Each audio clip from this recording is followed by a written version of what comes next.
my dear student.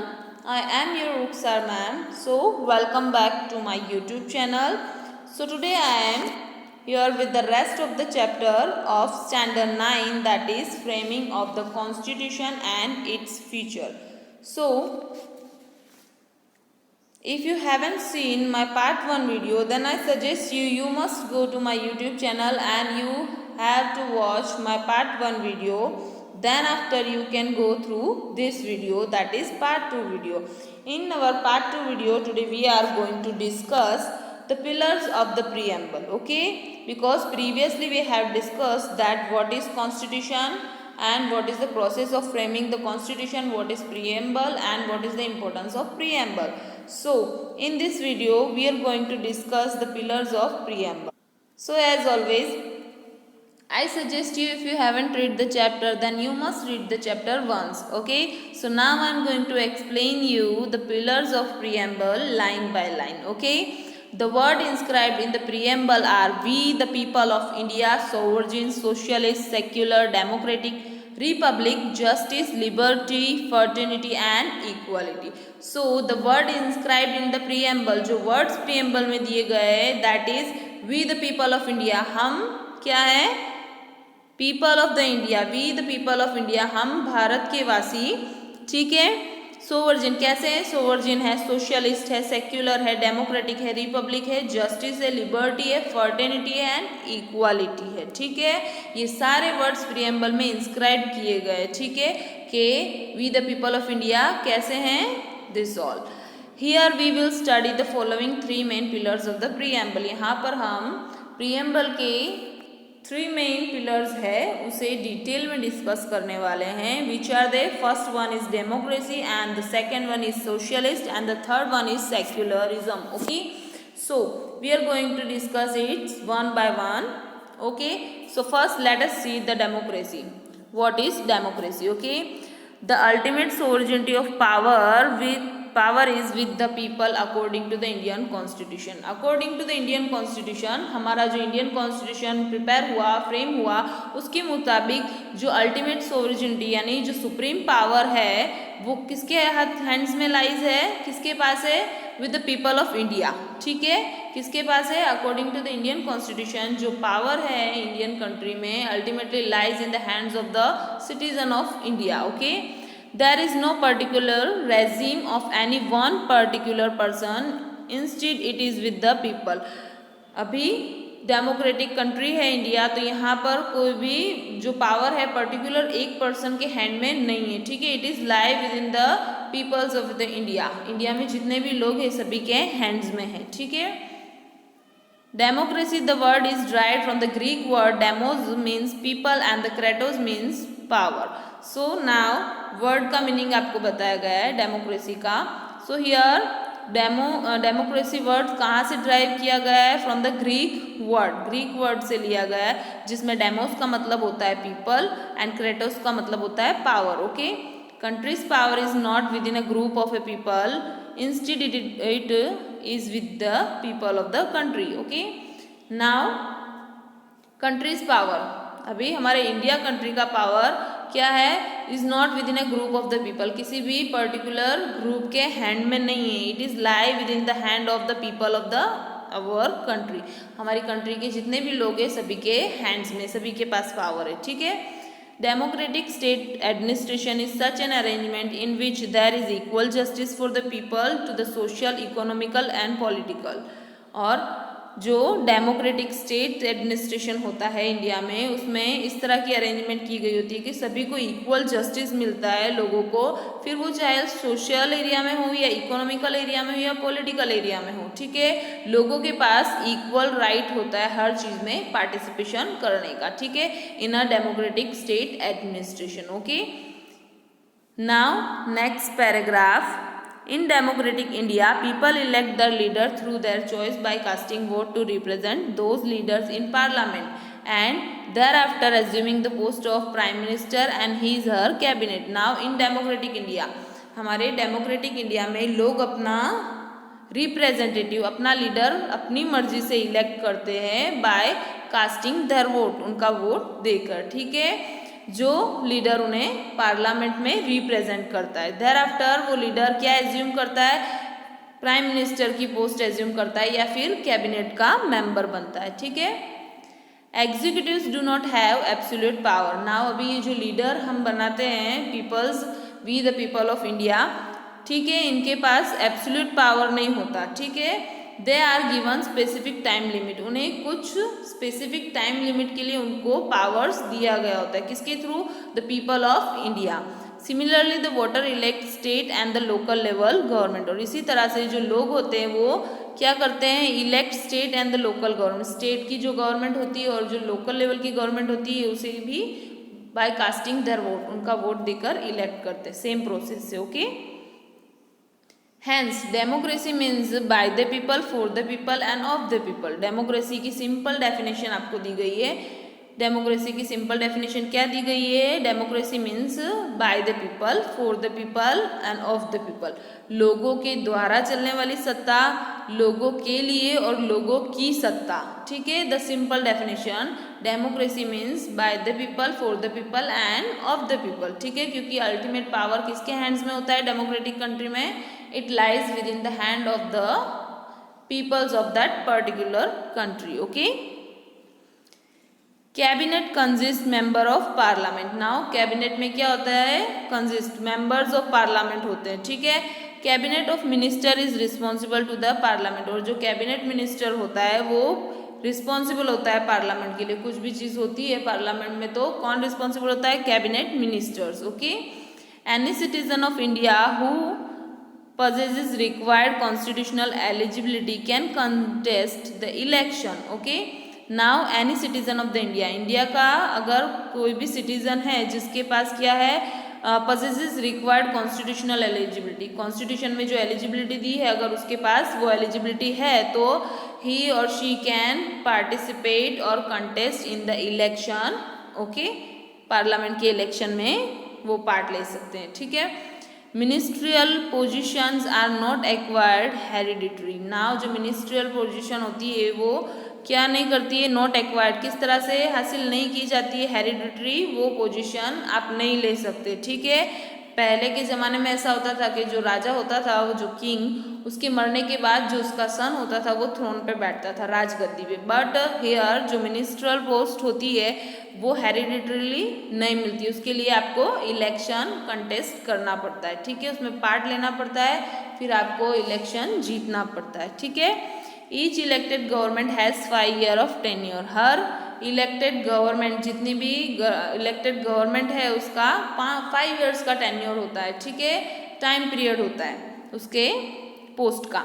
This government works under the principle of the constitution and therefore it is known as responsible government. और ये जो government लोग elect करते हैं for the 5 years of the tenure, 5 साल के लिए, ये गवर्नमेंट कौन से प्रिंसिपल्स पे वर्क करती है? On the principles of constitution.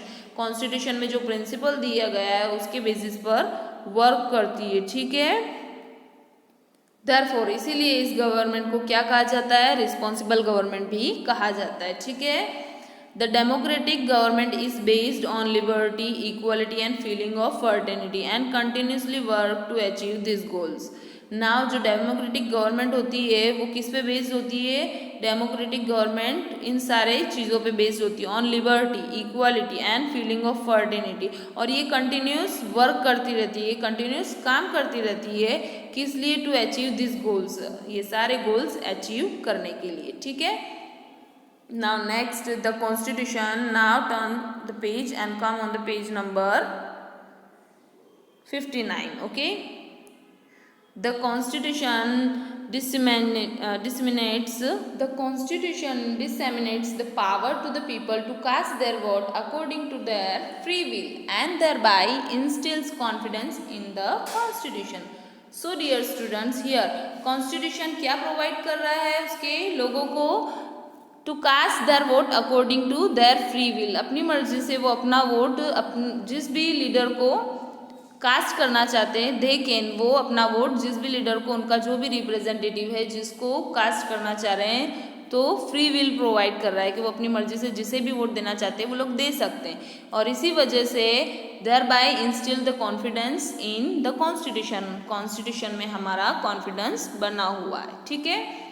So next, the constitution of democratic India renders fundamental rights, principle for political directions, parliament, member of assembly, independent and impartial justice and election commission are those provisions which make our country democratic in every means. Now the constitution of democratic India means जो हमारा democratic India का जो constitution है वो हमें क्या क्या provide कर रहा है, fundamental rights दे रहा है, principles of political directions provide कर रहा है, पार्लियामेंट है, ठीक है, मेंबर्स ऑफ द असेंबली है, इंडिपेंडेंट और इम्पार्शियल जस्टिस भी प्रोवाइड कर रहा है, इलेक्शन कमीशन प्रोवाइड कर रहा है। तो ये सारी चीज़ें क्या है, आर दोज प्रोविज़न, ये सारे प्रोविज़न है जो कॉन्स्टिट्यूशन ने हमें प्रोवाइड किए हैं। इसकी वजह से क्या होता है, which make our country democratic in every means, ये चीज़ें हमारी कंट्री को हर तरह से डेमोक्रेटिक बना रही है, ठीक है। Now next, adult suffrage. Adult suffrage means the citizen above 18 years of the age can cast his or her vote to one's choice of the leaders without discriminating caste, creed, religion, language, gender, education, income or birthplace. Okay, so adult suffrage की simple definition और meaning आपको यहाँ दिया गया है. What is adult suffrage? तो adult suffrage means 18 years का या 18 years से ज़्यादा का कोई भी पर्सन है वो अपनी मर्जी से, अपनी चॉइस से अपने रिप्रेजेंटेटिव को क्या कर सकता है, वोट कास्ट कर सकता है, विदाउट एनी डिस्क्रिमिनेशन, बिना किसी डिस्क्रिमिनेशन के, जैसे caste, creed, religion, language, gender, education, income और बर्थ प्लेस, इन सारे डिस्क्रिमिनेशन के बिना वो अपना वोट कास्ट कर सकता है अपने रिप्रेजेंटेटिव को. Okay, but it is essential that the citizens are enlisted in the electoral list. Now ये मैंडेटरी है, इट इज़ एसेंशियल, बहुत कंपलसरी है कि अगर उसे वोट कास्ट करना है तो सिटीजन मस्ट बी एनलिस्टेड, उसका नाम इलेक्टोरल लिस्ट में होना बहुत ज़रूरी है, एनलिस्टेड होना ज़रूरी है, क्योंकि अगर इलेक्टोरल लिस्ट में नहीं होगा तो he she not able to cast his a vote. Okay, so here we have understand democracy, the pillar of preamble, as a pillar of preamble. Okay, so now let's see the next pillar, that is socialist. Okay dear student,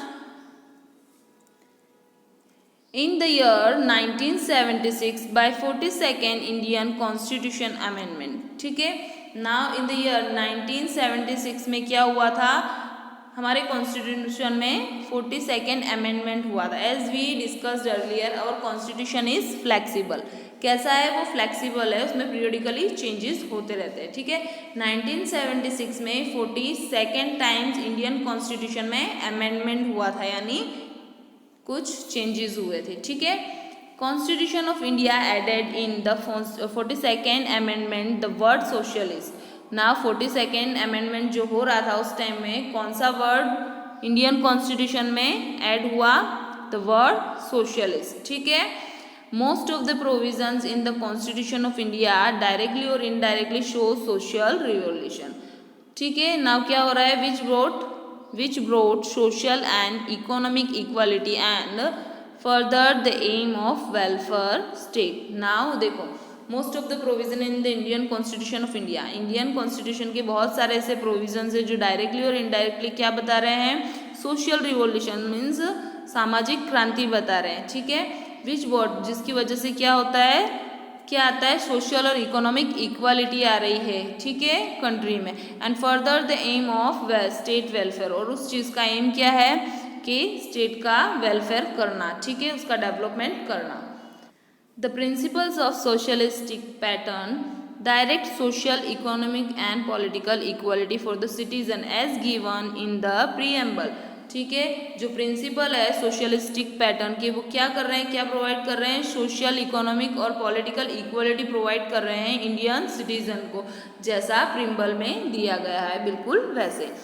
it is now regarded as a prime feature of the state, और इस चीज़ को क्या माना जाता है, prime feature माना जाता है किसी भी स्टेट का कि वहाँ पर इकोनॉमिक और सोशल और पॉलिटिकल इक्वलिटी होना बहुत ज़रूरी है। It reflects the fact that India is committed to secure social economic and political justice for its people.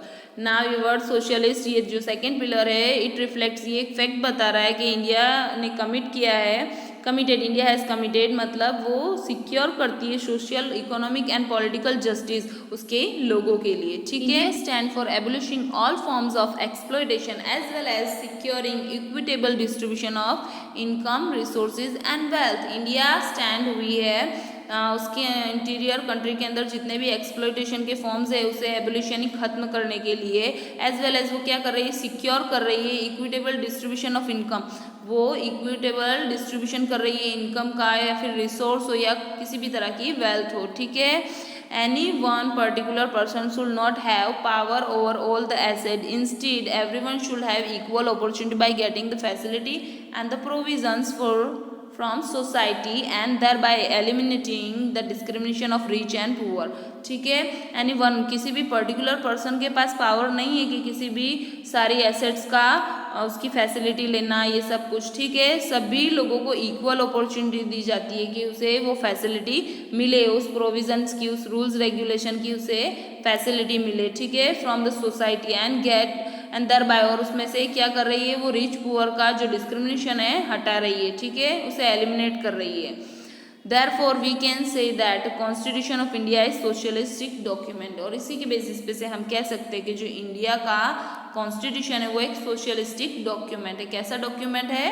Socialistic document. Here we have understood the second pillar that is socialistic of preamble. So now let us switch over to third pillar of preamble, that is secularism. Okay, now let's see secularism.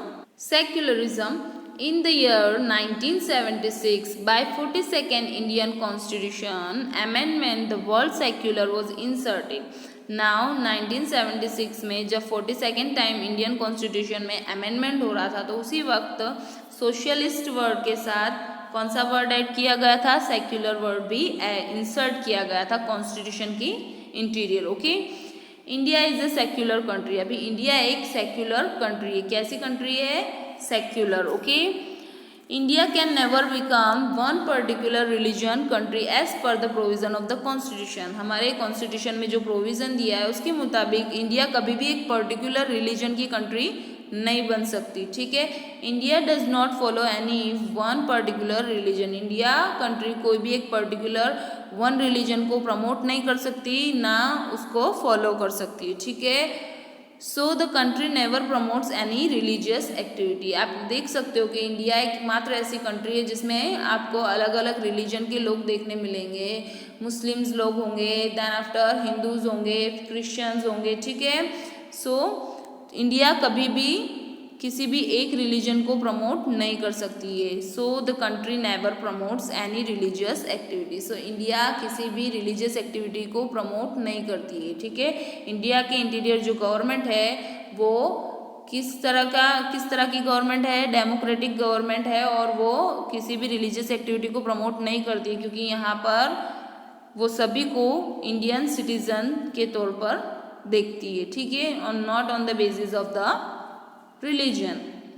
The country cannot involve any secular activity with the religious activity. अभी country किसी भी secular activity को किसके साथ involve नहीं करती है? Religious activity के साथ नहीं इन्वॉल्व करती है। The citizen of the country has a freedom to choose his her religion. जो सिटीजन है इंडिया के, उनके पास फ्रीडम है, वो अपनी मर्जी का कोई भी रिलीजन चूज कर सकते हैं इंडिया में, ठीक है।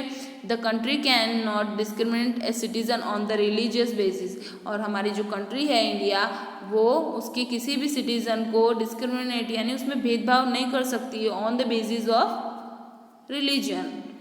रिलीजियस के बेसिस पे उसके लिए डिस्क्रिमिनेट नहीं कर सकती, नॉट डिस्क्रिमिनेट, कोई भी भेदभाव नहीं कर सकती है, ठीक है। Equal job opportunities and political rights to the citizens are given without any religious discrimination. और इंडिया में इक्वल जॉब अपॉर्चुनिटीज और पॉलिटिकल राइट्स दिए जाते हैं उसके सिटीजन्स को बिना किसी भी रिलीजियस डिस्क्रिमिनेशन किए बिना, ठीक है, विदाउट एनी रिलीजियस डिस्क्रिमिनेशन के बिना।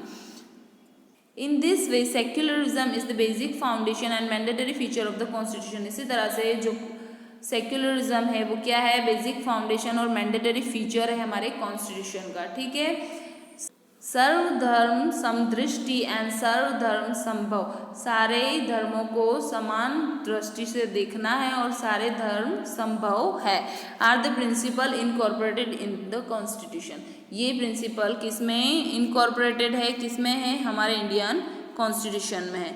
सो no particular religion will be encourage in any state, और इसीलिए हमारे किसी भी इंडियन स्टेट में एक पर्टिकुलर रिलीजन को क्या नहीं किया जाता है, एंकरेज यानी बढ़ावा नहीं दिया जाता है। ठीक है, there is no prohibition on any citizen to propagate his her religious belief trust and faith, और इन यहाँ पर कोई भी प्रोहिबिशन, कोई भी रोक नहीं है पर्टिकुलर सिटीजन के लिए कि वो अपने रिलीजन का प्रोपोगेट यानी उसका प्रचार नहीं कर सकता, अपने बिलीव्स, अपने ट्रस्ट एंड फेथ उसका प्रचार कर सकता है। ठीक है, okay student, now here we have understood all the 3 pillars of preamble. I hope you will understand it clearly. Okay, so now we will study in my part 3 video the basic feature of the constitution. So I hope, dear student, my explanation is enough for your studies. So keep watching and wait for my part 3 video. Thank you. Stay home, stay safe. Okay.